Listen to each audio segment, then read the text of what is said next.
Are You a Dev is the only program exclusively for .NET developers. Learn how to prototype, code, launch, and market your mobile app product, whether you're an indie developer starting out or a dev lead wanting to bring mobile development in-house.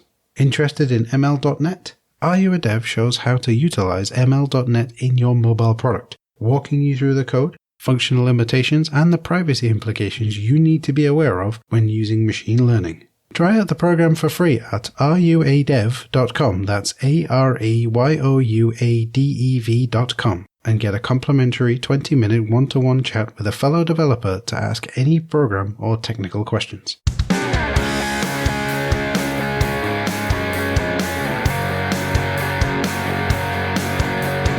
Hello everyone and welcome to the .NET Core podcast, the only podcast which is devoted to .NET Core, ASP.NET Core, EF Core, SignalR, and not forgetting the .NET Core community itself. I am your host, Jamie Gaprogman-Taylor, and this is episode 57, ML.NET with Luis Quintanilla. In this episode, I talked with Luis about what machine learning is and how it's different from general artificial intelligence, what ML.NET is, the many ways that you can leverage it in your applications, and what the future might hold for machine learning in the .NET space. So let's sit back, open up a terminal, type in .NET New Podcast, and let the show begin.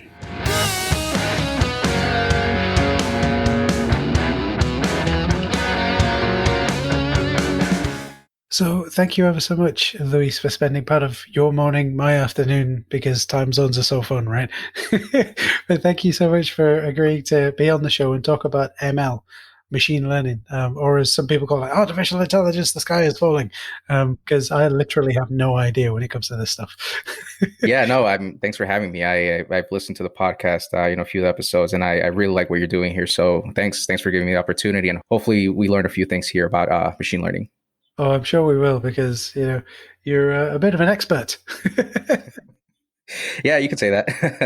Could you introduce yourself a little bit to the listeners? Well, we know you call Luis, but like who you are, what you do, that kind of thing. Yeah, absolutely. Yeah. So I am a content developer at Microsoft. I've been in my role for a little bit over a year.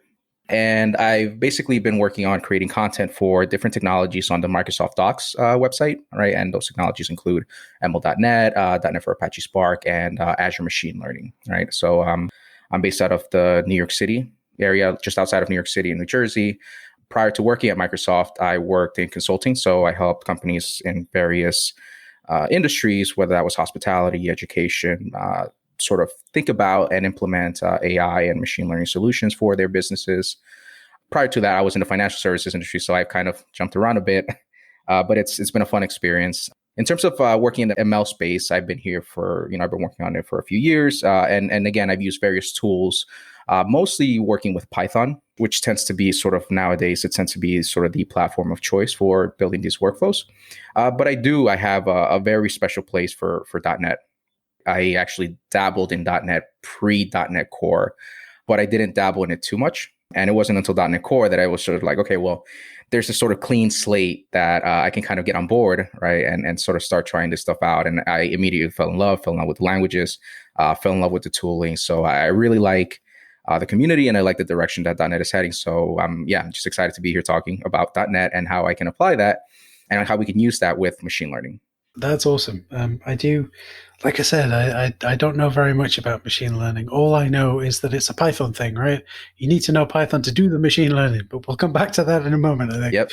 Yeah, you'd mentioned there was a virtual ML conference. So just a few weeks before we recorded this, there was a virtual ML.NET conference. Was it maybe the first one? Is it something that as a complete novice I can approach, or is it for ML.NET professionals who've done it for years and years? Yeah, so that was a nice thing. It was the first one, so that was really great. We'll talk a little bit about this later, but ML.NET has only been around, or at least the open source iteration of it has only been around for 2 years. So it's fairly new. It's the new kid on the block, relatively speaking. So the conference itself, it was the first one. It was organized by the community and for the community, which is great. And what happened there was it spanned over 2 days. Bree, who is the PM on the ML.NET side, she and myself, we sort of ran a workshop the first day where we sort of went, the end to end. So everything that you need to know about ML.NET, or at least we covered most of the basics of ML.NET to help you get started. And then on the second day, you had a lot of really great talks from individuals, folks from the community, and everybody just talking about different use cases and ways that you could leverage ML.NET within your applications. We also had a few sessions. We had interviews that we did with some of the customers that are using ML.NET in production. And again, it was just a way for to bring awareness and a way for people to become acquainted with ML.NET and the things that they could do and how they can leverage it inside of their applications.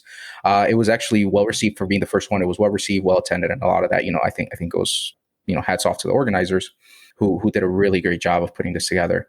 And it was completely virtual, right? So the nice thing about that is certainly COVID has changed how these types of events takes place. I'm sure you saw Build that as opposed to being in person, now everything was virtual. And there's a lot of benefits to that, right? Like the reach that you have and you sort of democratize who can attend your events, the fact that everything's sort of recorded. And after the fact, if you weren't able to make the event, you can access that sort of on demand. There's a lot of really great benefits to that. So again, it was very well attended. And by all standards, it was a great success. You can certainly feel that there's a buzz in terms of the community. There's a lot of people that are sort of engaging. They're talking. They're collaborating on different projects that might help or improve or at least bring awareness to ML.NET. And that's great. There's even a virtual community that came out of it. Probably we can include in the show notes at some point.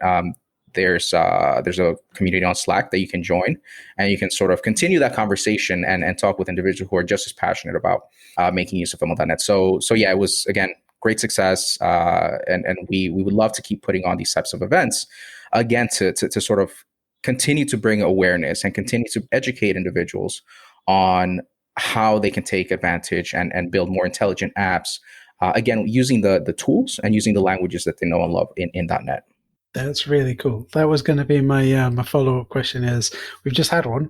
Are there going to be any more? We certainly hope so. There's, it takes a lot to put on these types of events and try to get them right. And there's always going to be challenges, of course, right, with these virtual types of events. But overall, yeah, we would be excited and happy to continue to put on more events and different types of events that allow folks to engage in different ways. Sure, that's awesome. I do like this idea of democratizing it because this year was the first year I've ever been able to attend MS Build, because it's either been in some very expensive place in the States or in the States. So, but just getting there is difficult enough, Exactly. Yeah, well, I mean, it was my first one as well, so. Like you say, because it's all recorded, you can watch it all afterwards. It makes it so much easier. And yeah, putting on these virtual events isn't easy. As we record this, I'm actually going to be giving a talk at one next week that is for the northeast of the UK. And we've been told that we have to use OBS to record it ahead of time, use this particular thing, upload a version of it here for sort of review, get your friends to peer review it and submit all sorts of things ahead of time. And that's just for I think there are 8 or 10 talks across an entire day. So I can't even imagine what it's like for, let's bring lots of people in from different communities and different companies and then put it under the banner of, and I don't wish this to sound bad in any way, but Microsoft is uber professional. Let's do it professionally. You know what I mean? Not just, let's just sort of hack it together. It has to be done really well. So hats off to everyone who organizes them, big and small, I think. Yeah, absolutely. I mean, I think, after going through this experience, I have a newfound respect for content creators and folks like yourself who put on who create this content, right? It's not easy. People sort of see the finished product, but sort of the behind the scenes and what's happening and all the things that you need to manage to make sure that the product comes out well and it's something that's enjoyable to everyone. It's challenging. So yeah, I mean, I have a newfound respect for producers and folks that are working behind the scenes to make sure that these events are great. Yeah, absolutely. Absolutely. Let's talk about machine learning and ML.NET then. So I know that ML.NET, or at least machine learning, is not this one small thing, right? I did at university, when I did my computer science, we did 2 separate, semesters. There's one course that covered 2 separate semesters on artificial intelligence, machine learning, and the background, where it came from, the whole Prolog versus Lisp versus this language versus that language, and how all the different algorithms were created. And then we get to now, and it's like, throw all of that out of the window, because let's learn Python. And then that happens, and then it's throw all of that out of the window and just learn .NET, and you can do it all, right? Yep. So So with that being said, do I need to know Python to be able to use machine learning if I'm using ML.NET? So the short answer to that is no. You don't. You can get started with ML.NET using the tools and using the languages that you know and love, which is really great. And I think there's no denying that Python is sort of the standard now, or what a lot of the libraries and popular libraries are being written in. That being said, there's a bit of a positive to sort of not being the dominant platform, right? You can think of that, right?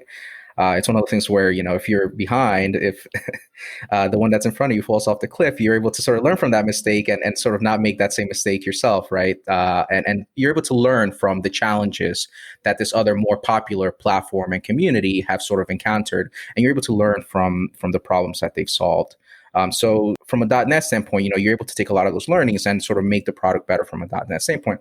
Well, at the same time, making sure that you're still staying true to your community, you're still staying true to the way that your users are using the tooling and are using the languages to build applications. So short answer is no. You definitely don't need to know Python to use ML.NET or to do machine learning with .NET.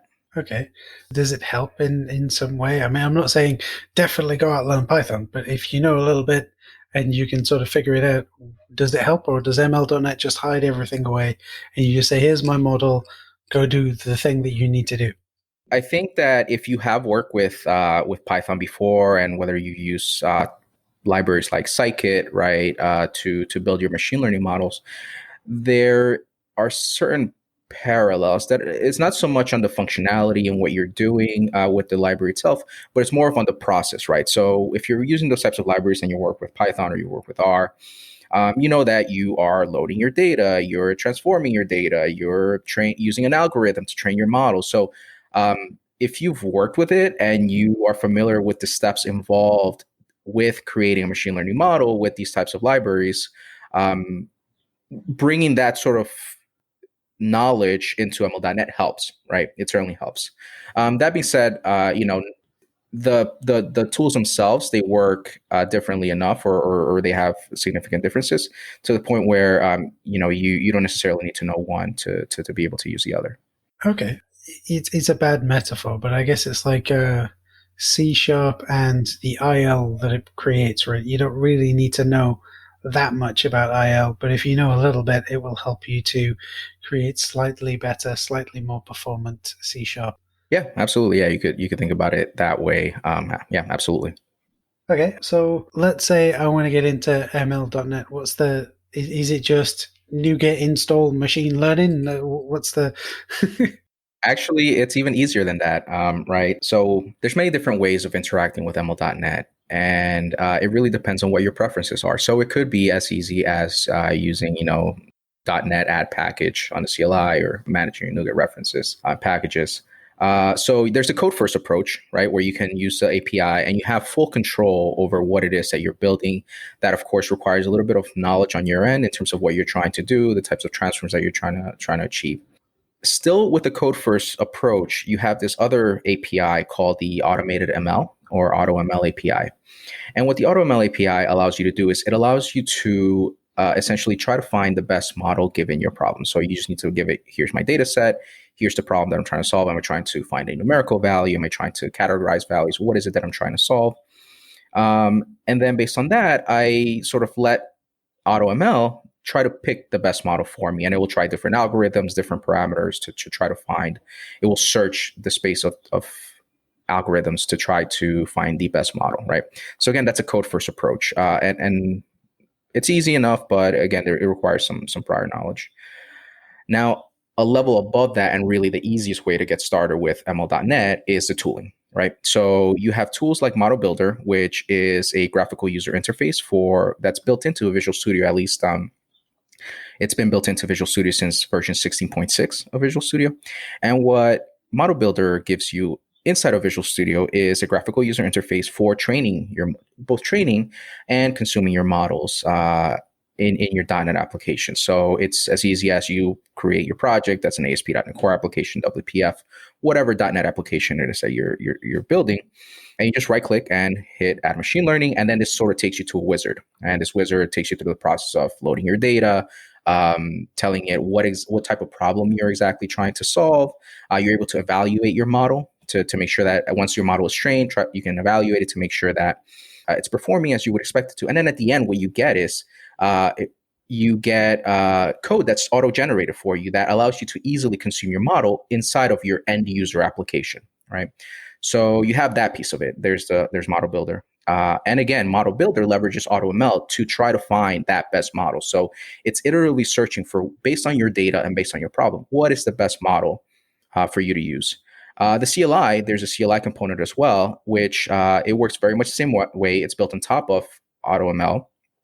But that, again, there's no graphical user interface, but you're using it through the CLI. And again, because it's cross-platform, just like a lot of .NET tools, you can use it on Windows, Mac, or Linux, right? So you're not constrained to just using it inside of Visual Studio. And the nice thing is, you can, of course, there's the benefit of being able to use that within Mac and Linux environments, right, or Unix environments.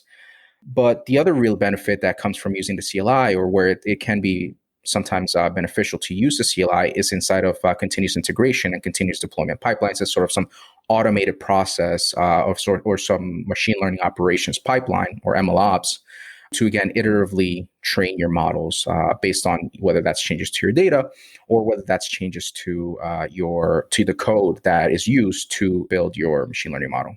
Wow. Lots of different ways that we can use machine learning in our .NET applications. That's amazing. It isn't just like, here's the process and go adapt your code. It's like, here are a bunch of processes and you pick the one that works. Yeah, absolutely. And that sort of went on a sort of longer answer, but the short answer is Model Builder and CLI. Sure. Okay.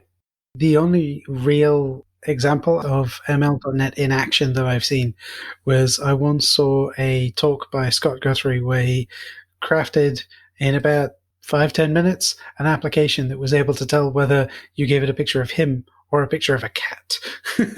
Now, the ML field, the machine learning, artificial intelligence, whatever field, is huge. And we go through waves of machine learning is the greatest thing ever, and then artificial intelligence will kill us all. Now, when I'm talking to my non-developer friends and they're going, artificial intelligence, that's the worst thing ever. And I say, it takes about 3 days to teach a computer what you look like. It's taken millions of engineering hours to get to the point where it can classify within 90% probability whether it's a cat or not. So we're decades away, hopefully, from all that horribleness. But my question to you is, have you got a quick description of what machine learning is? Because there'll be people who have come in and gone, oh, machine learning, that's great. And I thought, let's get the get started bit done and let's talk about what machine learning is just for a couple of minutes. Yeah. I wonder if, because everyone I speak to has slightly different versions of what machine learning is, and very few of them can talk about it without saying artificial intelligence. So they are related, but are they the same thing? Yeah, absolutely. So it can sometimes be interchangeable, and it can sometimes, the terminology can be a little confusing. But typically one of the ways when I talk about this is you have artificial intelligence, which is this broad umbrella that sort of everything sort of falls under, right? And AI, you mentioned that in your courses. You took a few courses that taught you about AI and different ways to solve AI problems. So usually if you're taking an AI class in university, or you take a course that's purely based on AI, you're going to learn something about search algorithms, right? So you're going to learn about A-star search and these types of things, which is great, but it's not necessarily machine learning, right? That's just AI. And what AI ultimately, what it's trying to do is, one way to think about AI is rules-based systems, right? So AI is this way of thinking about, there are processes that I as a human usually do. And if I have some sort of agent that is doing them on my behalf, think of like a spam filter or something like that. You provide rules to your inbox saying, ignore all the messages from this person, or, move these items into this particular folder. And now you have this sort of autonomous agent that is doing that for you. But at the end of the day, what you're doing is you're giving the system the rules, right? And the system is operating within these rules, it's great. right? And it works at a small scale. The problem is, can you scale, and how can you start building rules about complex systems? So for example, in the example you were giving, what does it mean to determine what a cat is? Like how would you even begin to code the rules for a system like that? So machine learning, what it does is you give it examples, and based on those examples, it learns what the patterns are and the relationships in the data are. And then what it spits out are what it thinks the rules are to make decisions based on data and based on examples, right? So machine learning is a subset of AI in the sense that it's using algorithms and data to learn and become intelligent and still perform the autonomous tasks that you want it to, and behave autonomously. But again, it's using data to back that rather than you providing the samples and input, right? As far as how the environment and what the world it operates in should look like. So that's a way to think about it. In terms of, are we far away? Yeah, we're certainly very far away from, sort of Skynet scenario. The current systems, while they're very advanced and they're very useful in a lot of scenarios, they're still very limited and they're very targeted. There are some techniques like transfer learning, right, which is actually one of the things that ML.NET leverages to train custom image classification models, which basically what that allow you to do is it allow you to take a problem that is solved and then you apply what you've learned for that particular problem to a similar but unrelated problem.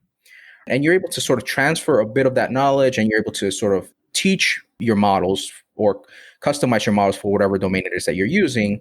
You're able to train them at a faster rate, right? Because now you're not sort of learning from scratch. You're learning based on prior knowledge that you had before.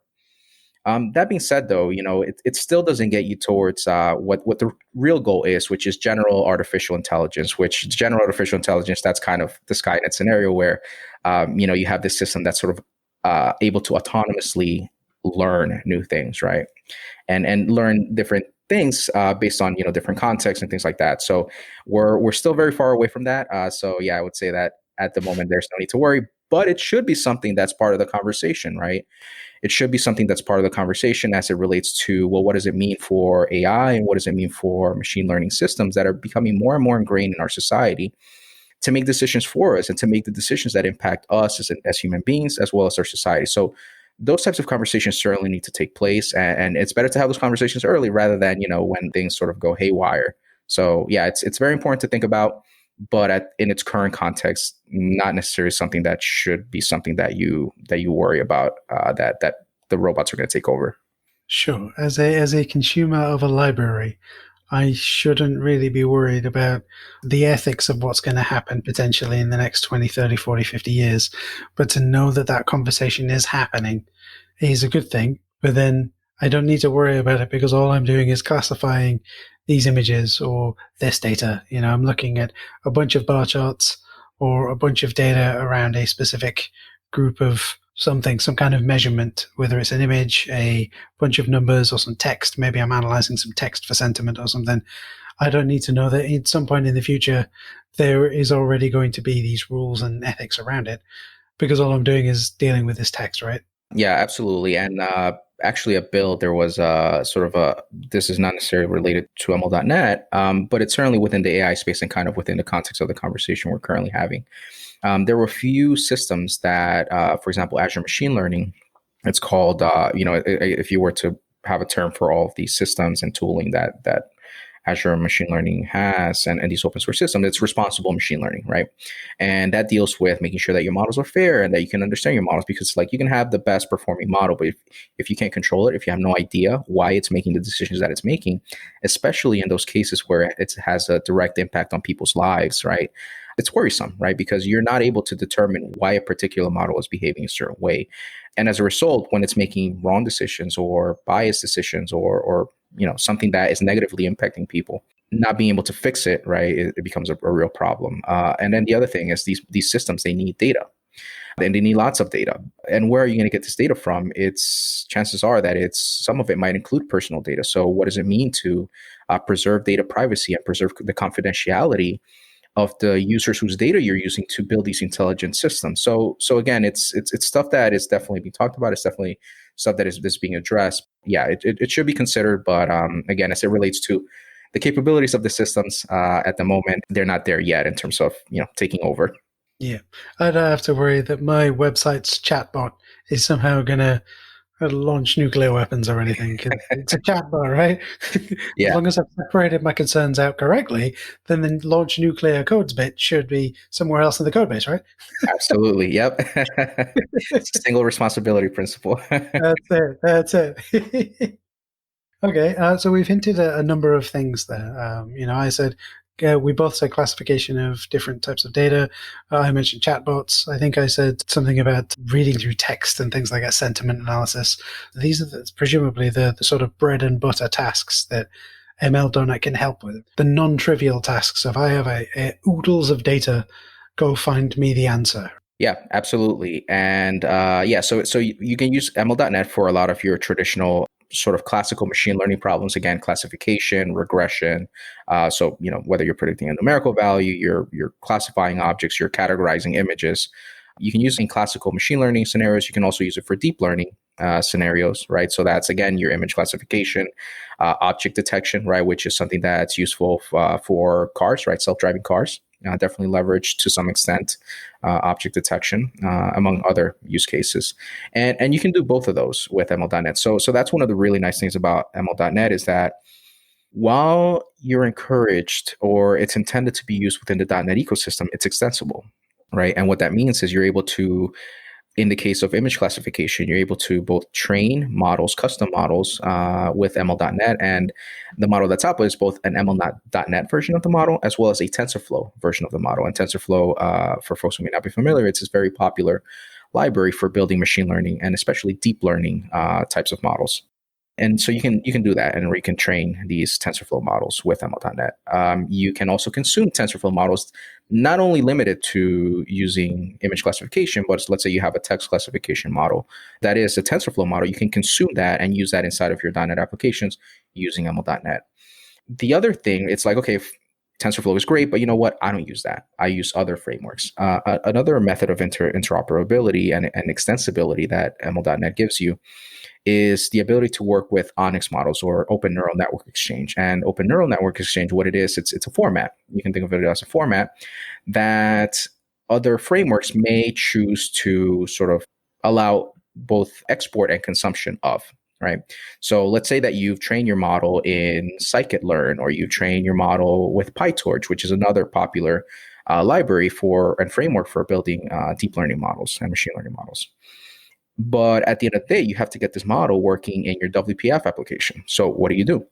Well, you take the model that's built in PyTorch, TensorFlow, or Scikit, you convert it into ONNX, this sort of standard format, and then from ML.NET, you're able to consume that, right? So you're able to take that model and use it inside of your .NET application with the help of ML.NET. So that level of extensibility, right, is one of the things that really helps ML.NET shine. It's like, okay, well, you can use and you can stay within the .NET domain and building ML.NET type models, but you're not constrained to that. And you can not, so what that allows, it allows for you to, for example, let's say you have your data scientists that are building the models, and then you are worried about the end user application and making sure that that application is able to leverage those models.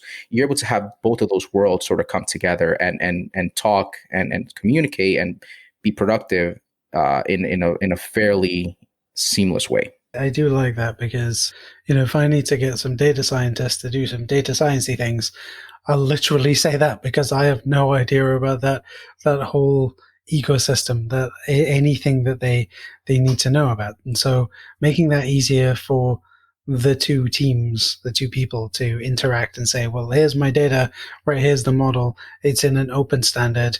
Oh, brilliant. I can just throw that into ML.NET and it will do the wizardry magic that it needs to do. And then we get a message out at the end, 90% probability cat. Exactly. Yeah. And that's really the goal, making sure that it's as easy as possible to get these models into production, right? Because that's actually one of the challenges. How can you get these models into production? You can have the best model and you can experiment and find, what the best parameters are and stuff like that. But at the end of the day, if you don't get these models into production, it's almost kind of a waste of time, right? So it's important that it's easy to get these models into production, and ONNX sort of is a way for allowing that. And not only can you do that from within your traditional applications, right, but an area where it really shines and where machine learning is kind of going is to the edge, right, and your IoT devices. So yeah, it's great that with ML.NET and ONNX, you're able to leverage those scenarios. That's great. Okay. So then is this pull down a library, the code runs on my machine? Or because we talked about Azure machine learning a few times, is it I can run it on my server, on my instance, not necessarily a server these days, but inside of my, let's play buzzword bingo, right? Inside of my Docker container that's running on a Kubernetes cluster or somewhere on Azure somewhere. Is it both? Is it just the one? Do I need a huge amount of CPU time is what I'm saying? The answer is yes. I'd like to take a moment to tell you that this episode is sponsored by Datadog. Also, stick around for the next 30 seconds to find out how you can get a free t-shirt. Datadog are a monitoring and analytics platform which monitor your infrastructure, application performance, and log management. Are you looking to move to the cloud, microservices, or .NET Core? Datadog can help with that. Their distributed tracing and APM provide end-to-end visibility into requests wherever they go, whether it's across hosts, containers, or service boundaries. See for yourself. Start a 14-day trial today, and Datadog will send you a free t-shirt. Find out more at datadoghq.com/DOTNETCORE. That's datadoghq.com/.NET Core. Or check the show notes for a link. This statement is either going to age really well or it's really not going to hold or stand the test of time. But I do think that .NET, at some point, it will become one of the best platforms to, at the very least, to deploy machine learning models to, right? And why is that? It's because .NET is everywhere. You can do IoT with .NET. You can do games, right? And with Unity. And one of the things that, folks may not be aware of is with Unity, you might think, okay, well, you know what? I will never code or write a game or build a game. But actually, Unity, you can build AR and VR applications with Unity, right? So now you have that other sort of, platform to deploy and build applications for AR. You can do the desktop, right? WPF with .NET Core 3.1. You now have the ability to build WPF applications with .NET Core 3.1. Long story short, you can deploy work to so many places, right? So going back to your question, it's like, can I run this inside of my Docker container in my Kubernetes cluster? The answer is yes, because you can containerize ASP.NET Core applications and deploy them to a Kubernetes cluster. You can do that, right?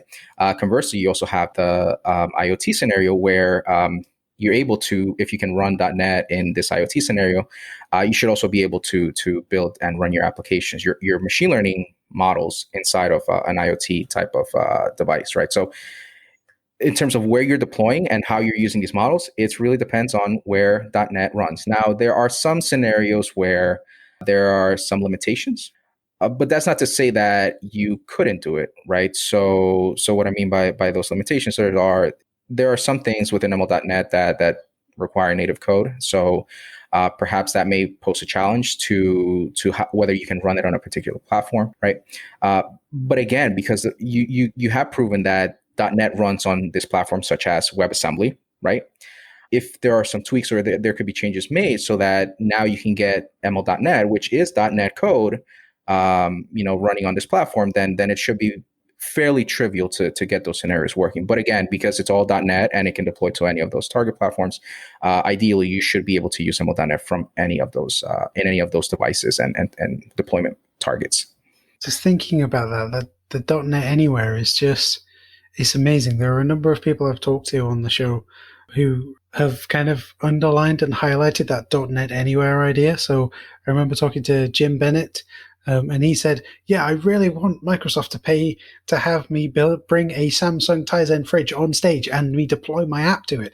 Because can you imagine .NET on a fridge, right? Yep. And then just this year, in January, I was talking to Clifford Aegis, who has built the Handy project. And he was saying, yeah, I just need to get this Meadow board, and then I got .NET in the hand. And I'm like, that is not a sentence that should be said. Yeah, the folks over at Wilderness Labs, they just had their conference, and they showed off a lot of really neat things where you can run .NET on these microcontrollers, which it's amazing, right? You can run .NET in these sort of low power devices, and that's kind of where, in terms of machine learning and machine learning trends, that's kind of also where it's going, right? You want to be able to make decisions as it's happening in real time, and the way that you do that is by putting machine learning on these edge devices. So it's really great that because .NET can run anywhere, that you have those scenarios enabled where you can either run it on a device, on a microcontroller, or you can also scale up to a Kubernetes cluster. And really, it just depends on what your use case is. But again, from a platform standpoint, there should be relatively few, if any, restrictions for you to do that. Yeah, like I said, it blows my mind, all of these different devices. And, I recorded an episode not so long back at the time of recording with UK MVP Pete Gallagher, and he was talking about all the different IoT things. And I'm like, this is just amazing. And we just sat and geeked out for about an hour about, like, I think he said smart cows at one point, which is like to do with insemination of cows. You can use IoT and artificial intelligence, or rather machine learning, to figure out the peak time to do that and all this kind of stuff. And it's just like, yeah, but you've just said smart cow.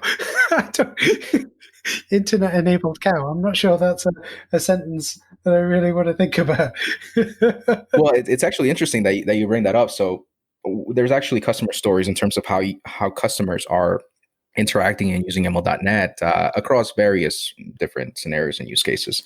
But one of them is hazelnuts, right? So getting hazelnuts into sort of the state where they're ready for human consumption, it's a pretty laborious task. And it can be error prone. And you have to constantly monitor and sample and make sure that the conditions such as temperature, moisture, and things like that are just right. So sort of very similar to your cow scenario, when is the right time to take some action, right? So what this customer did was they went ahead and they put sensors to measure temperature, moisture inside of their dryers for hazelnuts. And using a machine learning model, they're able to determine and be alerted, hey, the conditions are just right so that you can now take out the hazelnuts from the dryer and, package them or do whatever it is else that you need to do. So, I mean, there's another scenario where there's IoT, there's machine learning, and that's enabling sort of this use case that you might not think that these technologies fit into, but it's being successfully leveraged by these companies and these customers. That's it. There's so many, and I want to use the bunny quotes, that the hidden aspects of civilization. I don't mean to say that they are somehow behind doors or anything like that, but there's so many things that the majority of people don't even really realize. I saw a demo. It was image classification, but it was a demo of soldering circuits, and they were saying it's a machine that does the soldering or the soldering, and millions of boards go past every second, and we need to classify whether the contacts have been made and it's a good join, I guess, or whatever the verbiage is. And they said what we did was we used machine learning. It was a very, like you said, a very labor-intensive task of one person would have to look at an image. That's fine. Next one. That's fine. Next one. Whereas if you can pass the images in as they go past the machine and decide there and then in that few milliseconds, no, that one's no good, put it for recycling or get a human to redo it or something. Yeah, absolutely. So we actually have a sample on somewhat related to what you're talking about on docs for ML.NET. And what this uses, it's a data set from, I forget, it's some university here in the United States. And it's a data set of different infrastructure. So we've narrowed it down to, I believe we do sidewalks, right? And what we're trying to do is basically determine, is this sidewalk or piece of infrastructure, whether it's a bridge, a wall, sidewalk, is it cracked or not, right? And in the scenario that we have, it's fairly simple, right? But you could think of how you can sort of scale that, or how you can build an application around that. Where, for example, let's say that you work, in the oil industry, and you want to make sure that your pipes are not damaged, right? So you can fly at a drone that's got this machine learning model on top of it. It's got a camera, and then it's looking, and it's like, are the pipes cracked? Is there damage to the pipes? Like, what's going on? And again, you don't have to send people out to survey those sites. You can just autonomously and intelligently do it with machine learning. And again, ML.NET and the different technologies sort of enable you to do that. And especially if you're building these applications in .NET, right, you're able to, again, leverage ML.NET to help you with those tasks. That's the difference between your examples and mine, I guess, because I'm very, very naive about the machine learning sphere, the world around it. And obviously, you're deeply ingrained in it. So obviously, my examples have been not silly, but definitely trivial. Is this a cat? Is this a dog? Whereas yours are very much a case of, here is a real world example, right?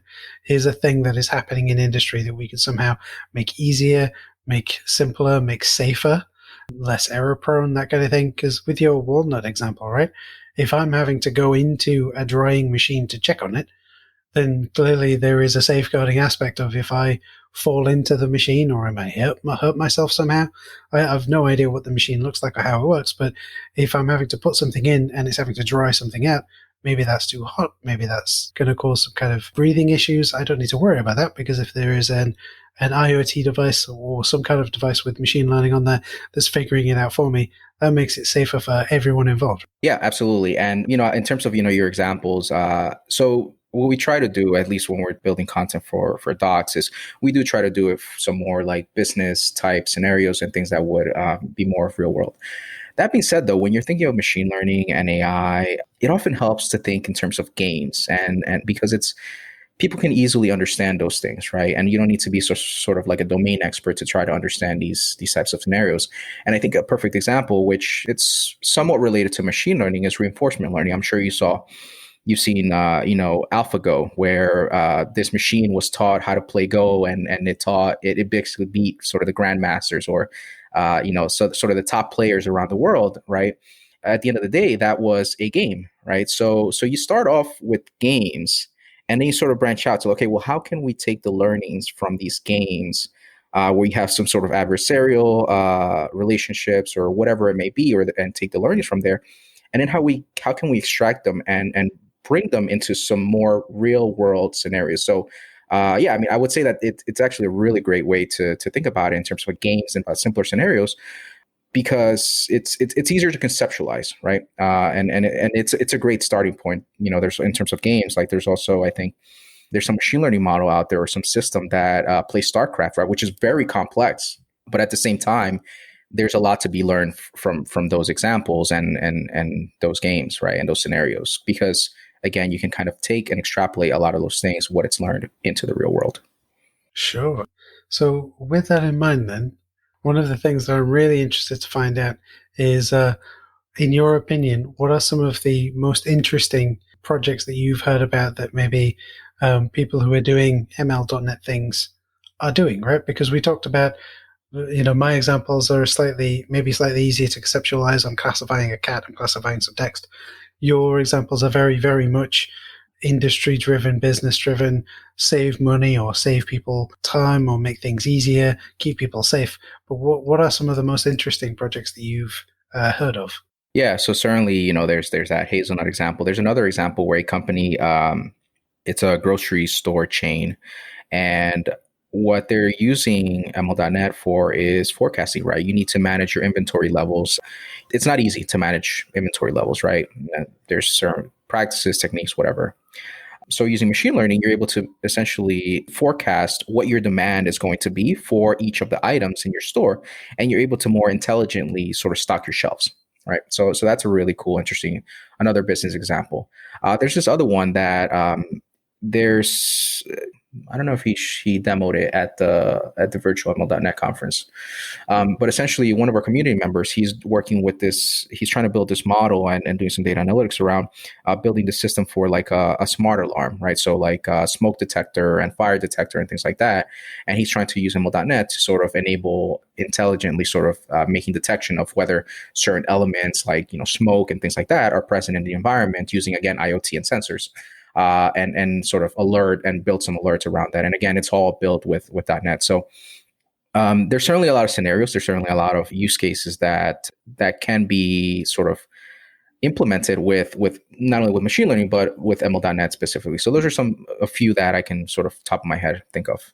I do remember when I talked to Cliff, he'd said with his Handy project, Mm-hmm. For the folks who either haven't heard that episode or don't know much about Cliff's project, there's a young adult that he knows who was born with only one arm, and he's essentially 3D printed and built an IoT arm for him to use. And he had said, now I need to check back with him to see whether he's managed to figure it out, but he'd said, I need someone to talk ML.NET to me because I need to do some ML.NET stuff for the hand. So just like, okay, so first of all, you've got a 3D printed hand, which is a sentence I couldn't have said before this year. And then you've got, it's an IoT 3D printed hand, which then connects to the young gentleman's phone. and you want to do machine learning on it, machine learning on a hand that is 3D printed. This is just, I love the future. Oh, absolutely. And it wasn't until recently, I know he did it a while ago, but I just recently watched the presentation he did at NDC, and it's a really great project. And yeah, so it's really awesome. But the best thing about all that, right, is that it's all .NET. Mm-hmm. So again, it sort of reinforces that scenario where whatever it is that you're trying to do, obviously some capabilities are still in their early stages, right? Like IoT, I still think of it as it's still in its very early stages in terms of in the .NET ecosystem, right? But still, it's pretty capable, right? And machine learning and AI, it's sort of in a similar place, right? Where I think developers in .NET have been traditionally building desktop, web, and different types of applications, and AI is just sort of a new type of application that you can now build. And it's going to take some time to sort of ramp up and get started in building these types of applications. One of the parallels that I like to draw is when Xamarin came around, right? Like when Xamarin came out and now you can do mobile with .NET. There was certainly a learning curve there and sort of a shift in how you think about building your applications. But there's no denying now, right? Like that Xamarin is probably one of if you're building native apps for mobile, it's definitely something that you should be considering as using, especially if you're using .NET. Definitely. And it all comes back to that .NET anyway, like you said.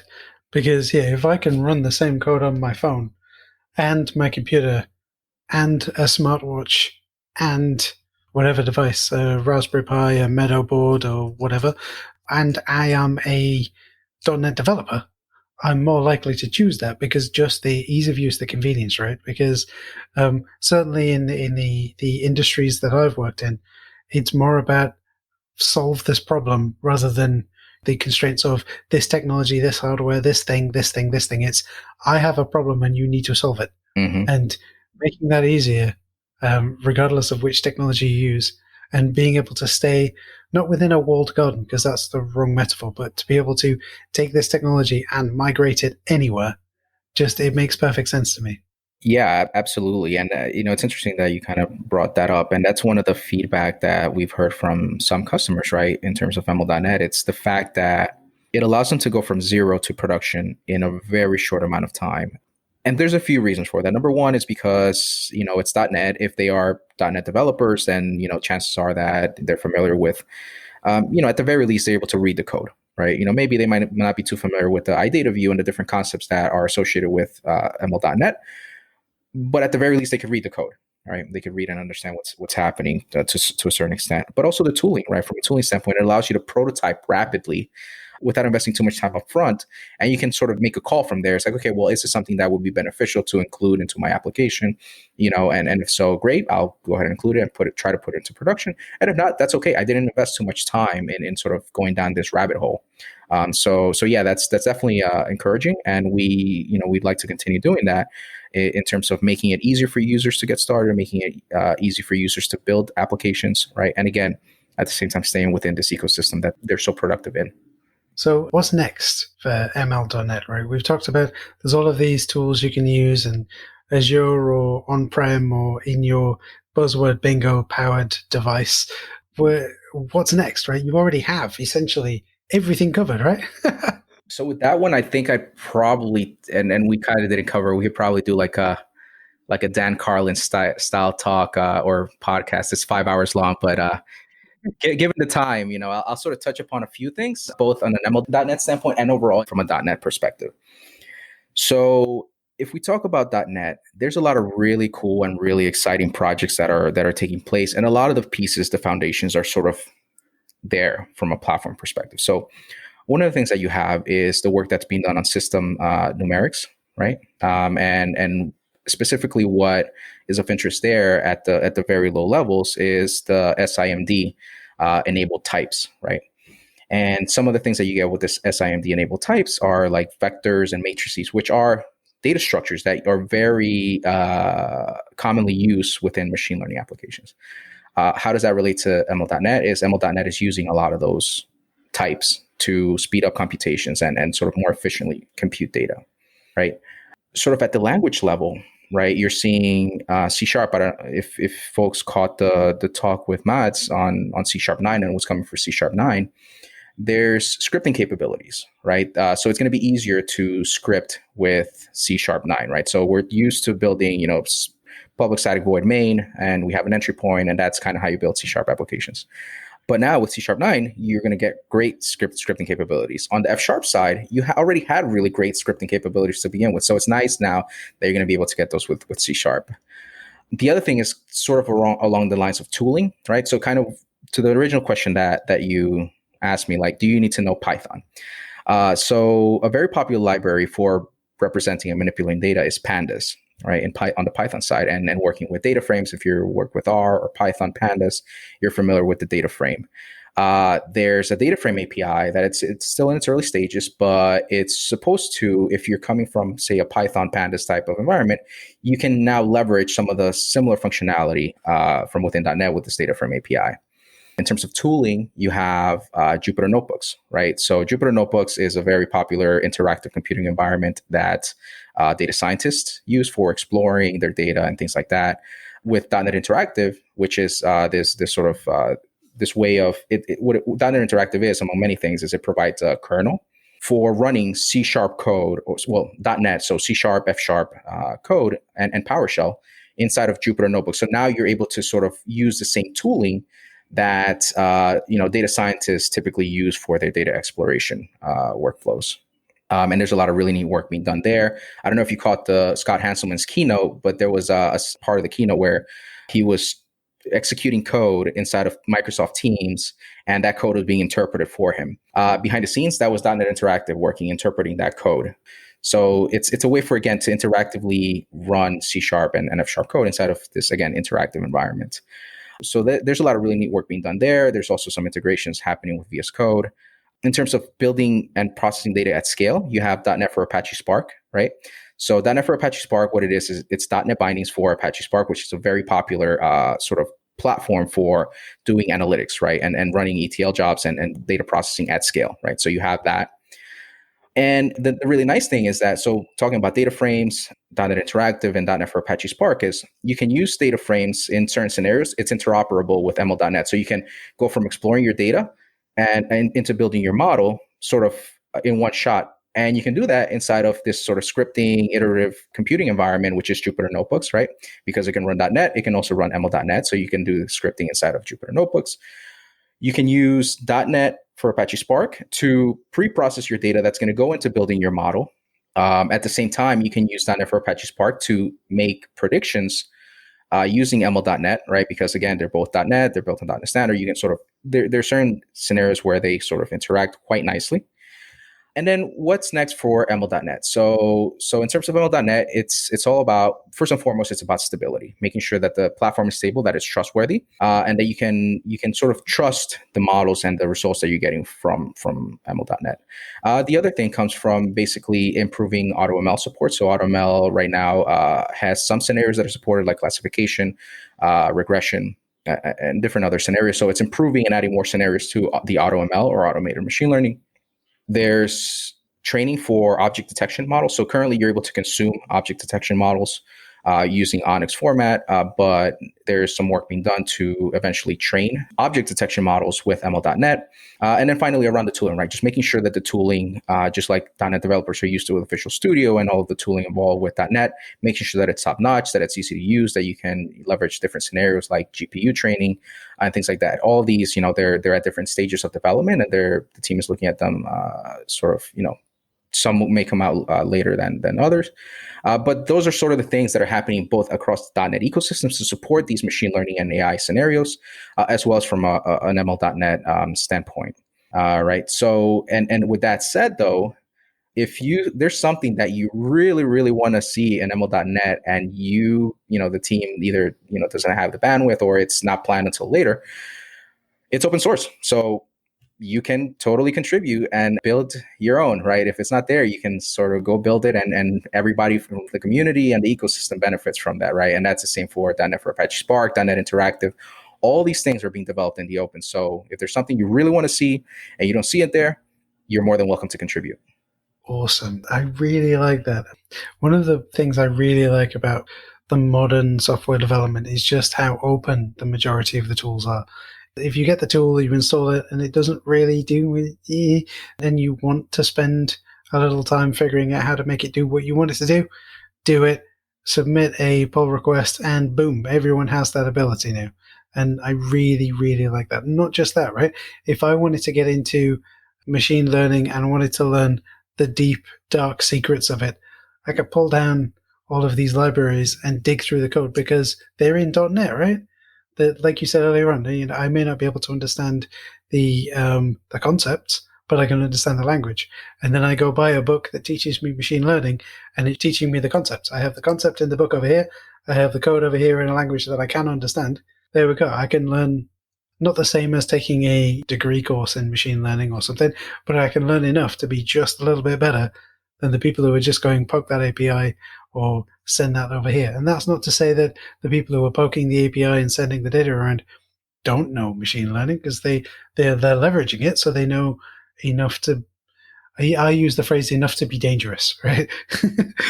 So I know enough to be able to use it just by flagging this data over here, or calling this method, or pulling this library in.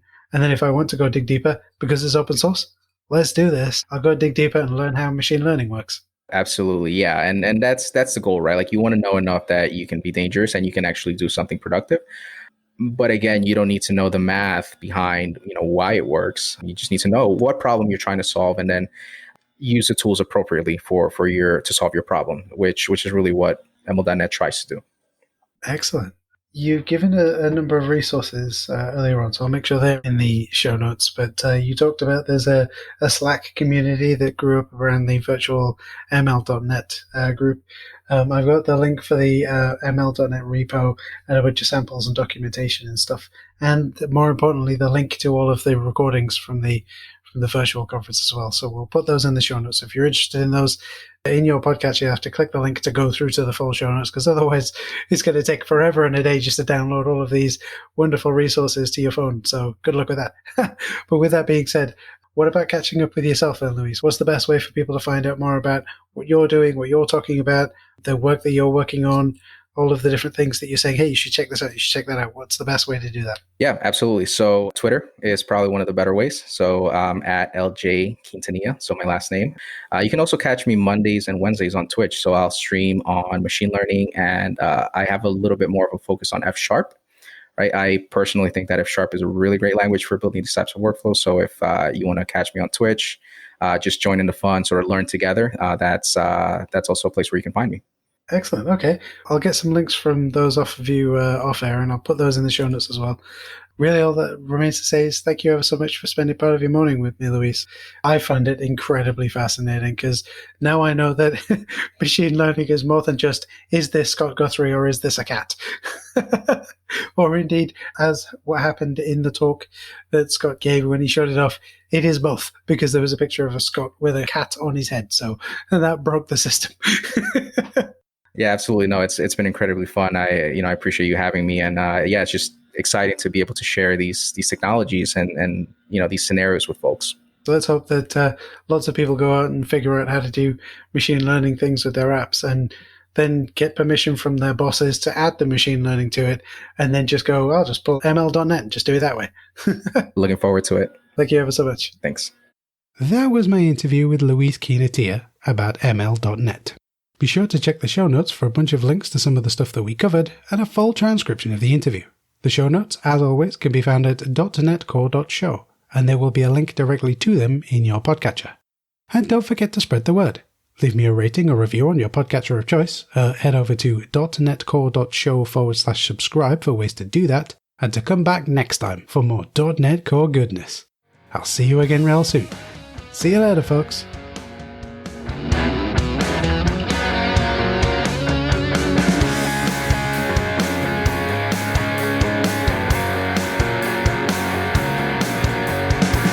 .NET Core Podcast is a production of RJJ Software Limited.